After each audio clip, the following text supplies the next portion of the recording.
Salut, c'est Anna, bienvenue sur la Minute CAPEC, le podcast qui décrypte l'actu sociale, fiscale et juridique et qui te permettra de devenir incollable sur les différents sujets. Le principe est simple, un mois, un épisode, une actu. Bonjour à tous, on se retrouve dans le 4e épisode de notre édition spéciale immobilier. Si vous n'avez pas encore écouté les 3 précédents podcasts, je vous invite à le faire pour comprendre le sujet dans sa globalité.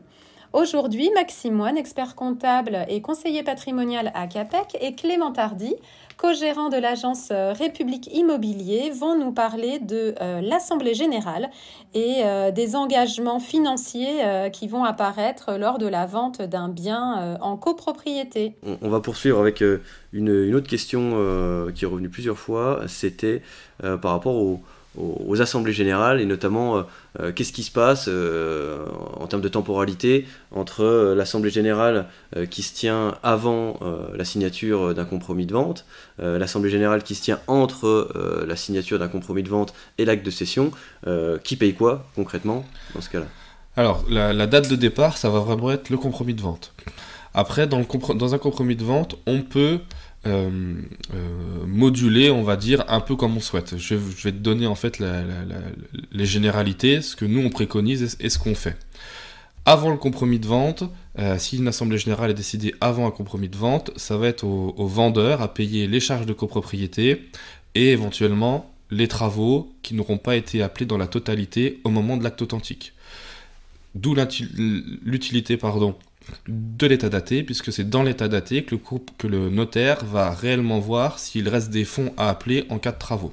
Ça, c'est pour le cas avant le compromis de vente.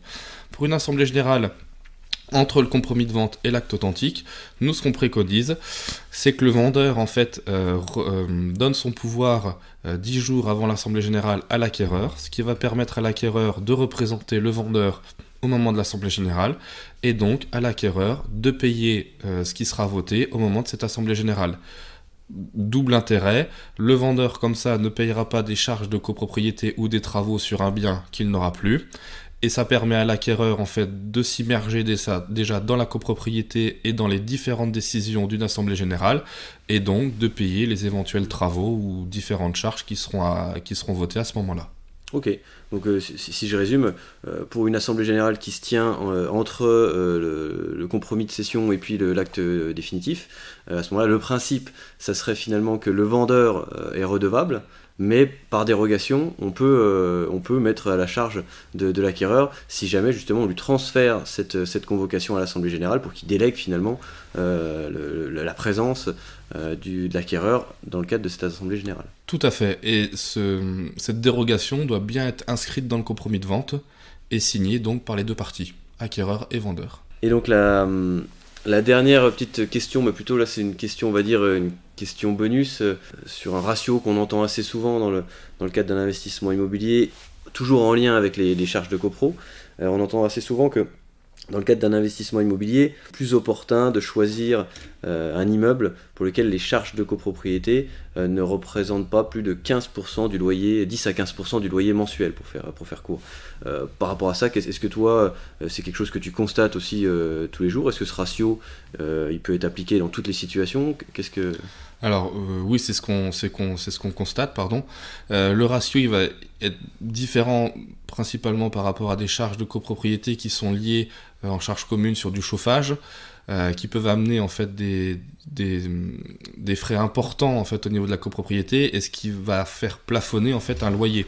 Aujourd'hui, on préconise plutôt d'acheter tout en copropriété pour du chauffage individuel, puisqu'en fait ça sera à la charge du locataire, ce qui va permettre de maximiser en fait le loyer. Donc le ratio que tu disais de 10-15%, de ce montant-là, il peut être plus important quand on va être sur du chauffage individuel que sur du chauffage collectif. Puisqu'on va vraiment sur du chauffage collectif, même si on récupère ces frais-là sur le locataire, on va vraiment être sur un plafond de loyer, ce qui va être beaucoup moins intéressant pour un investisseur. Ouais, il faut toujours être en cohérence de toute façon avec le prix de marché, hein, donc on va pas pouvoir entre guillemets dépasser ce prix de marché par l'intermédiaire de la refacturation des charges de copro. Exactement. Ok. Tout à fait. Ça marche. Merci Clément pour toutes ces précisions et puis au plaisir de te revoir sur une prochaine conférence. Ça marche.